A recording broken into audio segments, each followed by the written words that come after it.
Hello అన్న good morning. అన్న, నమస్తే అన్న. నమస్తే అన్న. ఇప్పుడు రుణమాఫీ అవుతుందా అన్న? ఏమో అన్న డౌట్ ఉన్నట్టుంది కదా. ఏ ఊరు మీద, ఏ జిల్లా? మహబూబాబాద్ జిల్లా అన్న. మహబాద్. అదే వీళ్ళ వీళ్ళ కథలు చూస్తుంటే అవుతుందా కాదని డౌట్ పడుతుంది కదా. అవునవునా. ఇప్పుడు 2 లక్షల పైన ఉన్న వాళ్ళకి బ్యాంకులకు కట్టితే ప్రభుత్వానికి ఏం లాభమో ఒకసారి వ్యవసాయ శాఖ మంత్రి గాని లేకపోతే సీఎం రేవంత్ రెడ్డి గారికి చెప్పాలండి. చెప్పాలి కరెక్ట్ చెప్పాలి. ఎందుకంటే ఇప్పుడు బ్యాంక్ లో డబ్బులు జమ చేయమని చెప్పడానికి అంటే బ్యాంకులకు వసూలు చేపిస్తుంది అన్నట్టు. ప్రభుత్వం ఏం చేస్తుందంటే మనం అందరం కడతలేము మొండి బకాయిలు అని చెప్పి బ్యాంకులకు వసూలు చేసి ఇస్తుంది ఏజెంట్ల లెక్క.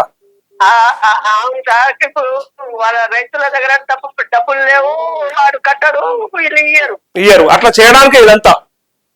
అంతేనా సార్? ఇది గవర్నమెంట్ సార్. మనం ఊకోవద్దు కదా, రైతులు ఊకోవద్దు, మనం ఊకోవద్దు, మాట్లాడదాం, అయ్యేదాకా ఫైట్ చేద్దాం, విడిచిపెట్టదేం లేదు. కాదు సార్, రైతుల నుండి డబ్బులు పైన అమౌంట్ కట్టిస్తే లాభమా నష్టమా చెప్పాలి. లాభం వాళ్ళకి, బ్యాంకులకు కట్టిస్తే లాభం అన్నట్టు. అట్లా లాభం సార్, వాళ్ళ గవర్నమెంట్ కి నష్టం తప్ప లాభం లేదు సార్. దయచేసి సీఎం సారు ఆలోచన చేసి 2 లక్షలు చేస్తా అన్నది చేయాలి. వింటాడు మీ మాటలు వింటాడు, అందరు వింటారు, మంత్రులు కూడా తెలుస్తుంది. ఇంకోటి ఏంటి సార్, ఇప్పుడు ఒకవేళ 2 లక్షలు చేయకపోతే భార్యకు 1 లక్ష, భర్తకు 1 లక్ష చేస్తే చాలు సార్. కరెక్ట్, ఎగ్జాక్ట్లీ కరెక్ట్ చెప్పారు మీరు, కరెక్ట్ చెప్పారు. ఒకవేళ ఇట్లాంటి సందర్భం వస్తే, లేదంటే ఒక్క లోన్ ఏదైనా ఒక లోన్ క్లియర్ చేస్తే అయిపోతుంది కదా. అట్లా కూడా అన్నారు. 20,000 తక్కువ పడ్డా సరే 1,70,00,000 పే చేసినా సరే మాకు ఈ ఇద్దరికి చేసినట్టు ఉంటుంది సార్. ఏం లాభం సార్? రేవంత్ రెడ్డి సారు జరా మా గోస చూడండి సారు, మేము కట్టుకోలేని పరిస్థితిలో ఉన్నాం సారు. అన్న వింటున్నారు, అందరు వింటారు, ప్రజలందరూ చూస్తున్నారు. పైన 2 లక్షల పైన ఉన్న డబ్బులు కట్టమని చెప్తే మేము కట్టలేము, మీరు దయచేసి మాకు రుణమాఫీ చేయండి సారు, మీకు ఏడుకుంటాను, మేము బెల్లం మొదలు ఇద్దరం వేసినాం సారు. అన్న ఏడవద్దు, దండం పెట్టద్దు, ఎవరిని బతిలాడదు, మనకి ఏమక్కరా, కొట్లాడి చేసుకుందాం మనం. మన పైసలు అవి ఇంటకెళ్ళని ఇస్తుండా రేవంత్ రెడ్డి ఇంట్లోకెళ్ళి తెస్తుండా? ఇప్పుడు ఎలక్షన్ మూమెంట్ లో మీరు ఒక్కరు ఇద్దరు అన్నారా సార్? అప్పుడు కూడా గట్టే చెప్తే అయిపో కదా, ఒక్కరే ఓటే ఇవ్వని. ఒక్కరు ఓటేది 2 చెప్తే బాగుండదు సార్. ఇప్పుడు మేము కట్టలేని పరిస్థితిలో ఉన్నాం సార్. మీరు దండం పెడతాం, రుణమాఫీ చేయాలి సార్. 2 లక్షల పైన ఉన్న వాళ్ళు కట్టుకోలేరు కానీ 2 లక్షలు మీరు చేస్తాను చేయండి సార్. మీరు దండం పెడతాం సార్. మీరు కాలు అన్న ఏడవద్దు, దండం పెట్టేదేం లేదు, కాలు మొక్కేదేం లేదు, బండకేసి కొట్టి చేపించుకుందాం, మనం ఏం భయపడేది లేదు.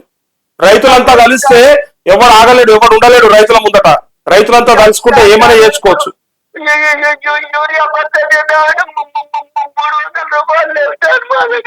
అదే ఇట్లా ఏడుస్తా ఉంటే రైతులు తెలుస్తలేదు ప్రభుత్వానికి, చెవులకు పడతలేదు, చెవులలో ఏం పెట్టుకున్నారు వాళ్ళు. ఇప్పుడు ఏం చేస్తే తిరుగుతారు సార్. ఇప్పుడు అంటారు సార్. మళ్ళా ఏడవకు అన్న, చచ్చిపోతాను సార్. చచ్చిపోతాను, ఎందుకంటే ఇప్పుడు చనిపోవడానికి మళ్ళీ అంటారు సార్ బ్యాంక్ వాళ్ళు. అదే అన్న, నువ్వు ఏం ఏడవకు, నువ్వు అస్సలు బాధపడకు, అస్సలు ఇడిచిపెట్టేది చేసేదాకా మనం ఎదుర్కోవాలి. కాదు సార్, ఇప్పుడు వాళ్ళు కట్టడంలో లాభం ఏంటి, నష్టం ఏంటి సార్? ఈ గవర్నమెంట్ అట్లా ఆలోచన చేస్తాను సార్. అదే వాళ్ళతో కట్టిపించుకుందామని చూస్తుంది. రైతుల నుంచి ఇలా మన బొండిగా బట్టి పిసికి కట్టిపిస్తుంది, దొరకబట్టి మెడ మీద కత్తి పెట్టి కట్టిస్తుంది. అది బ్యాంక్ వాళ్ళు రైతులు చూసుకుంటారు సార్. కరెక్ట్. ఇప్పుడు వాళ్ళు కట్టమని సార్. అదే కట్టమని హక్కు ఎక్కడ వాళ్ళకు? వాళ్ళు ఎవరు అసలు ఇప్పించేటున్నాడు? అట్లా కాదు ఇప్పించేటున్నాడే మన ప్రభుత్వం చెప్తే ఇచ్చింది మనకు లోన్లు. ఇంకోటి అట్లా కాదు బాపు, ఇగో ప్రభుత్వం ఏమన్నా కాగితాలు పెట్టి మనకి ఇప్పించిందా? గవర్నమెంట్ సెక్రటేరియట్ కాగితాలు పెట్టించిందా? అసెంబ్లీకి కాగితాలు పెట్టించిందా? మనకు మన భూమి మీద, మన పట్టాల మీద ఇచ్చారు మనకు లోన్లు. ఒక్కటే పట్ట ఉంటే లోపల పెట్టుకుంటారు సార్. పోతాని ఎవరైనా చెప్పిరంటారు. నేనేమంటున్నా, ఇవాళ మనం కట్టమని చెప్పి అంటా ఉన్నారు కదా, ప్రభుత్వం ఏమన్నా ప్రభుత్వ ఆస్తులు తాకట్టు పెట్టి మనకు లోన్లు ఇప్పించిందా అంటున్నా నేను. నా స్ట్రైట్ క్వశ్చన్. మన మన ఆస్తులు మనం పెట్టుకొని, మన కాయిదాలు పెట్టుకొని మనం తెచ్చుకున్న లోనికి వారు చేస్తా అని చెప్పి ఆశ చూపించి, మనకు మాఫీ అని చెప్పి ఆశ పెట్టి, ఇవాళ ఇవన్నీ కొర్రీలు పెట్టి, నువ్వు ఇచ్చేదేదో ఇచ్చి సాగు కదా, నువ్వు వేసేదేదో వేసాయి అకౌంట్లో, మేము చూసుకుంటాం కదా, దానితో మేము మాట్లాడుకుంటాం కదా. చెప్పారు సార్, మీరు ఇస్తా అన్నది మీరు అంటారు, మరి కట్టలేని పరిస్థితిలో ఉన్నాం సార్. లేకపోతే కాదని చెప్పురి, మేము చేయలేము మాత్రం కాదు, మేము ఊకుంటామని చెప్పురి, మేము వదిలేస్తాం. ఇన్ని రోజులు కావలేదా, ఇప్పుడు చేస్తాం. రైతులు ఎన్ని ప్రభుత్వాలు మోసం చేయలేదు, ఎంతమంది నాయకులు మోసం చేయలేదు రైతులని.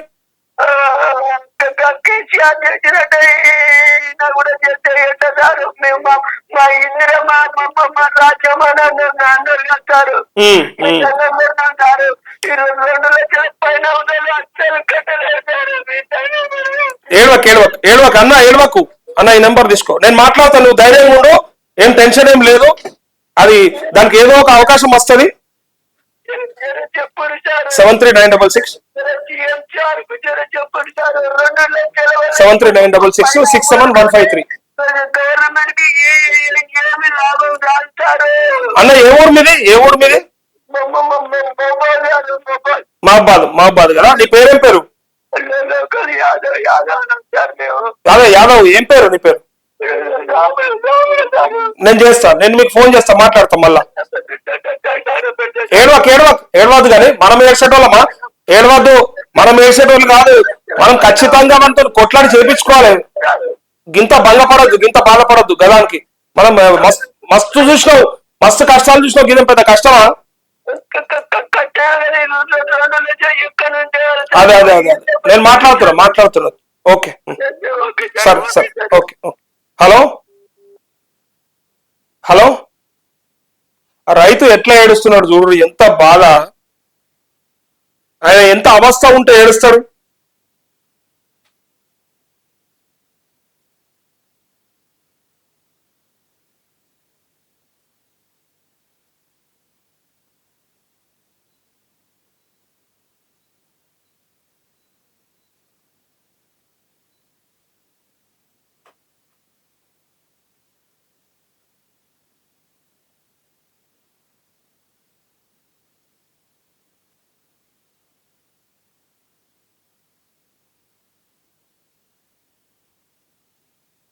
తొంభై 99 మిస్డ్ కాల్స్ ఉన్నాయి.